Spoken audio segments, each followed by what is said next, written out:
এই ছোটোবেলা থেকে আমরা বইয়ের পাতায় পড়ে আসছি যে গাছ আমাদের অক্সিজেন প্রদান করে এবং কার্বন ডাই অক্সাইড গ্রহণ করে। তাই গাছ থেকে আমরা কিন্তু বিশুদ্ধ অক্সিজেনটা পাই। তাই প্রত্যেকের উচিত বেশি বেশি করে গাছ লাগানো। আর গাছ লাগান প্রাণ বাঁচান, এই কথাটি সবাই কিন্তু আমরা প্রতিনিয়ত শুনি। তাই বিভিন্ন অনুষ্ঠান গাছ লাগানো নিয়ে হয়ে থাকে বিভিন্ন জায়গায়। তো প্রত্যেককে একটা কথাই বলবো, অপ্রয়োজনীয় গাছ কাটবেন না।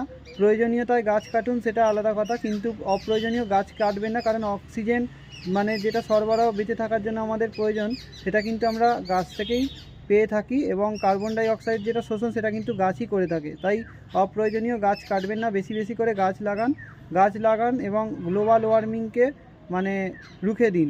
কারণ গ্লোবাল ওয়ার্মিং রোখার জন্য একটাই সবথেকে মেন ক্ষেপণাস্ত্র, সেটা হচ্ছে বেশি বেশি করে গাছ লাগানো এবং অক্সিজেনের মাত্রা বৃদ্ধি করা বায়ুমণ্ডলে। তাই বেশি বেশি করে গাছ লাগাতে হবে আমাদের।